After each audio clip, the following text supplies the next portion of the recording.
एक दिन देखा बहुत सारी बड़ी बड़ी पेटियां हैं, हमारे पूर्वज छोड़ के गए हैं। पेटियों को खुलवाया, एक पेटी में रत्नों से जटित सोने का मुकुट निकला, स्वर्ण का मुकुट निकला। उस मुकुट को जैसे देखा महाराज परीक्षित का मन चलायमान हो गया। इतना सुंदर मुकुट और पेटी में पड़ा, निकालो, सफाई करवाओ। साफ सुथरा करवाया और वो किसका मुकुट था मालूम? वो जरासंध का मुकुट था। वो जरासंध का मुकुट था।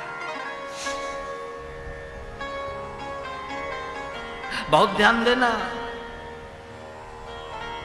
बहुत ध्यान देने लायक बात है।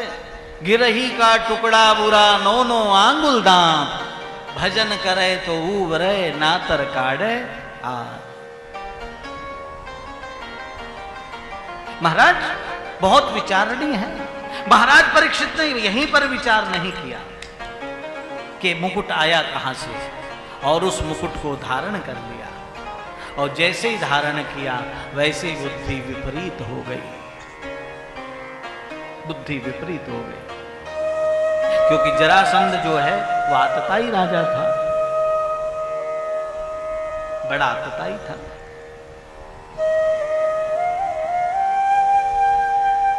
महाराज मन में विचार आया कि शिकार खेलने जाएं। सारे दिन घूमे लेकिन कोई शिकार नहीं मिला। अंत में शाम का समय लौट रहे थे, निराशा हाथ में लिए, प्यास लगी। एक ऋषि का आश्रम पड़ा, ऋषि से पानी मांगा। ऋषि समाधिस्थ हैं। जब उत्तर नहीं मिला, परेशान तो थे, मन निराश था, दुखी थे। वहीं पे मरा हुआ सर्प पड़ा था, गले में मरा हुआ सर्प डाल दिया। मैं पानी मांग रहा हूं, प्यासा हूं, जबकि मैं राजा हूं, और इस महात्मा को देखो कैसे ढोंग किए बैठा। वहां से निकले, मुकुट उतारा, पश्चाताप हुआ, ये मैंने क्या किया, ये तो बहुत बड़ा अपराध हो गया। हमारे यहां तो संतन की महिमा रघुराई, और बहुविध वेद पुराणन गाई। मुदि मंगल में संत समाजू, ओ जिमी जग जंगम तीरथ राजू। हमारे यहां तो संतों का सम्मान हो, ये आज मैंने क्या अपराध कर दिया। हे परमात्मा, अगर ये अपराध मैंने जानबूझकर ना किया हो तो मुझे क्षमा कीजिएगा। कहते हैं महाराज, इधर ऋषि के शिष्य आए, देखा गुरुदेव के गले में मरा हुआ सर्प पड़ा है। तुरंत श्राप दे दिया, जिसने भी जघन्य अपराध किया हो उसको 7वें दिन तक्षक बन करके काटे। गुरुदेव ने समाधि खोली। ये क्या किया, बिना विचारे ही श्राप दे दिया। ये तो महाराज परीक्षित से है, गलती से हुआ है। तुमको नहीं मालूम पूरी कथा। जाओ उनको कह के आओ, उनके जीवन के मात्र 7 दिन रह गए हैं। कहते हैं शिष्य लोग जाते हैं, महाराज परीक्षित से कहा, आपके जीवन के मात्र 7 दिन रह गए, आपको श्राप हो गया है, आप अपने मुक्ति का कोई उपाय ढूंढें। सोचो जरा, विचार करो, कल्पना करो। जिस व्यक्ति को यह पता लग जाए कि उसके जीवन के मात्र 7 दिन रह गए हैं, उसकी स्थिति क्या रहती है।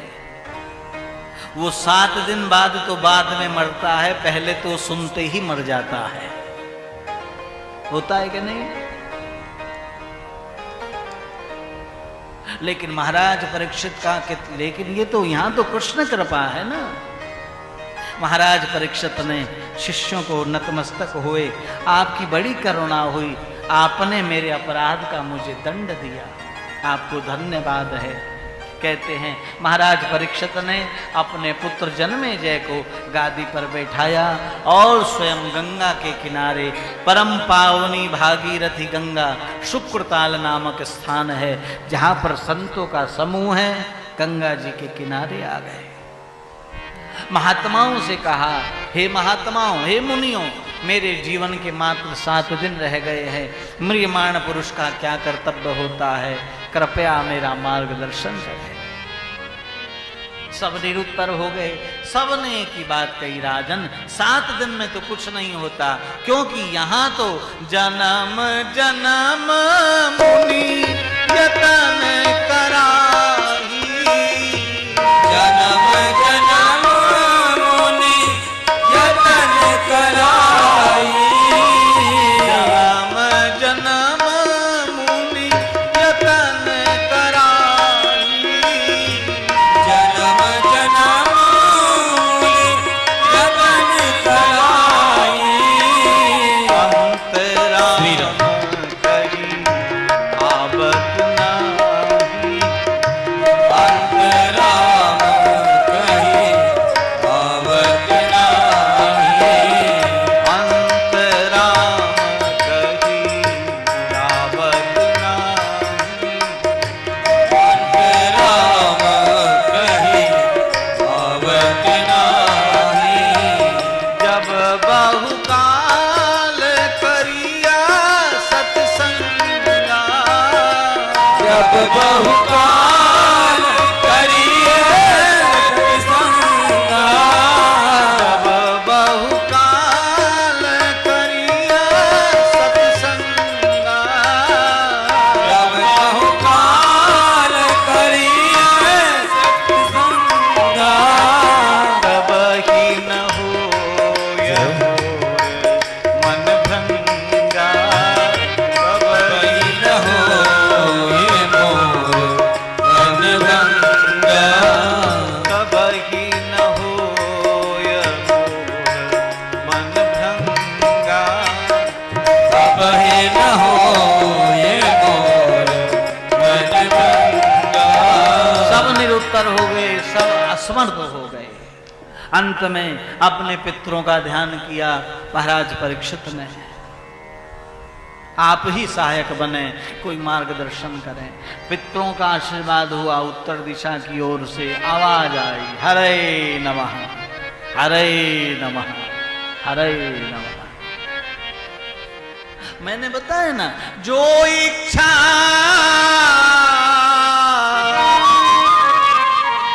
करी हो मन माही, ओ प्रभु प्रसाद कछु दुर्लभ ना, हरि प्रसाद। आ गए कौन? पहुंच गए कौन? बोलिए सुखदेव भगवान की जय। कहते हैं सुखदेव जी महाराज का आगमन हुआ। सबने खड़े होकर के स्वागत किया, लेकिन महाराज परीक्षित के नेत्र बंद हैं, वो तो ध्यान कर रहे हैं अपने पूर्वजों का। सुखदेव जी सामने खड़े हैं। कुछ समय के बाद जब नेत्र खुले, देखा कि सामने कौन खड़े हैं? सामने सद्गुरु खड़े हैं। और यहां पर कुछ कहने की जरूरत नहीं, आना ही बहुत है। महाराज परीक्षित साक्षात हो गए, दंडवत गिर गए डंडे के समान, प्रणाम किया। और जैसे ही प्रणाम किया, वैसे ही सुखदेव महाराज ने दोनों बाहुओं से शिष्य को उठा लिया। देखो, 2 प्रकार का होता है फल। एक तो होता है आशीर्वाद देना, है ना? जो प्रणाम करता है उसको आशीर्वाद मिलता है, लेकिन जो पूरी तरह समर्पित हो जाता है, उसको सद्गुरु आशीर्वाद नहीं देता, उसको अपनी भुजाओं से उठाकर अपनी गोद में बैठा लेता है। लेकिन गिरता वही है जो अहंकार से अलग हो जाता है। सुखदेव जी ने परीक्षित को उठाया और आंखों में जैसे ही भगवान सुखदेव की आंखें परीक्षित से मिली, वैसे ही सुखदेव जी महाराज परीक्षित के नेत्रों से अश्वधारा बहने लगी। और परीक्षित का केवल एक ही भाव है, क्या? प्रभु अब तक तो निभाया है, आगे भी निभा देना। अब तक तो निभाया है, आगे भी निभा देना। अब तक तो निभाया है, आगे भी निभा देना। अब तक तो निभाया है, आगे भी निभा देना। गुरुदेव मेरी नैया उस पार लगा देना। देव मेरी नैया उस पार लगा देना। दल बल के साथ माया घेरे जो मुझे आकर, बल बल के साथ माया घेरे जो मुझे आकर। दल बल के साथ माया घेरे जो मुझे आकर। दल बल के साथ माया घेरे जो मुझे आकर। तुम देखते ना रहना, झटिया के बचा लेना। तुम देखना रहना, झटिया के बचा लेना। देव मेरी नैया उस पार लगा देना।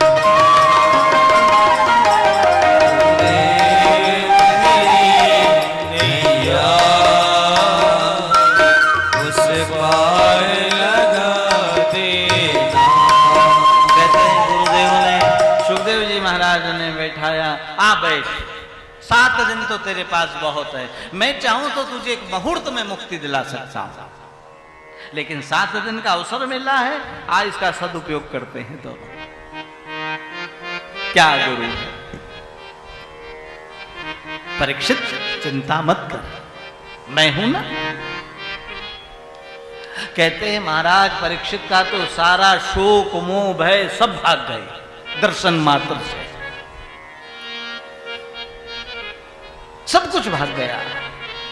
और बैठाते हैं, आ बैठ, मैं तुझे कृष्ण कथा सुनाता हूं। ये काम सद्गुरु ही कर सकता है, गुरु नहीं कर सकता। समझ रहे?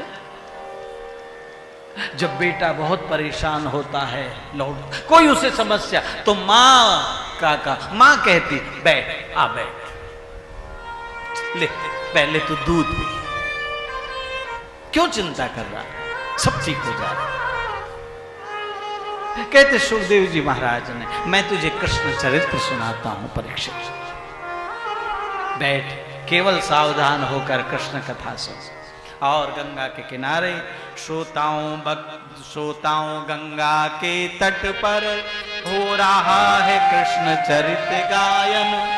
सुन रहे परीक्षित श्रद्धा से, शुकदेव कर रहे पारायण। कलयुग में श्री कृष्ण कथा त्रेताप नसाने वाली है। श्रोता वक्ता अरु दोनों हरिनाम पठाने वाली।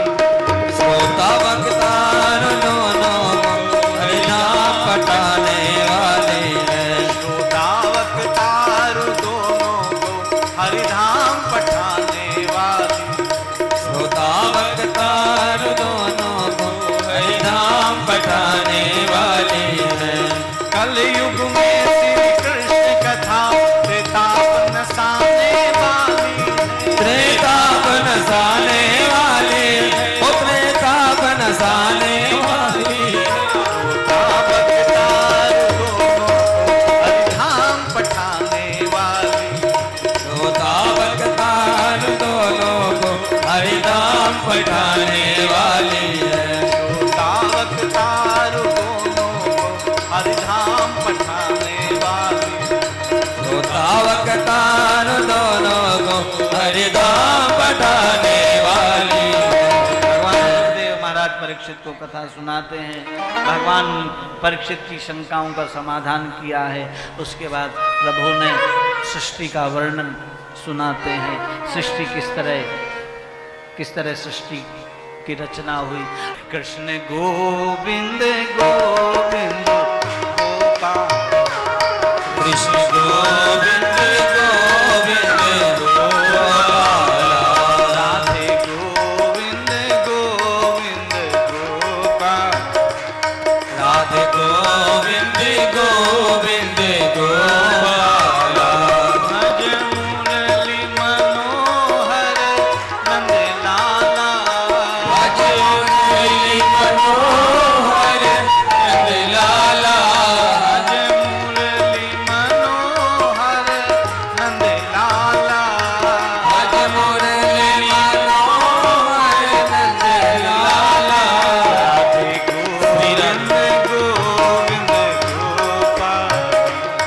राधे गोविंद गोविंद गोपाल। बोलो सतनाम सतनाम सतनाम दी। बोलो सतनाम सतनाम सतनाम जी। बोलो वाहे गुरु वाहे गुरु वाहे गुरु जी। बोलो वाहे गुरु वाहे गुरु वाहे गुरु जी। बोलो कृष्णं शरणं गच्छामि। बोलो कृष्ण शरणं गच्छामि। बोलो बुद्धं शरणं गच्छामि। बोलो बुद्धं शरणं गच्छामि। कृष्ण गोविंद गोविंद गोपाल। कृष्ण गोविंद गोविंद गोपाल। भज मुरली मनोहर नंदलाल। भज मुरली मनोहर नंद लाला। मेरो नंदलाल मेरो नंद लाला। मेरो गोपाल। मेरो गोपाला। प्यारो नंदलाल प्यारो नंद लाला। प्यारो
आनंद टीवी से जुड़ने के लिए आप हमें व्हाट्सएप करें 9277395752 पर।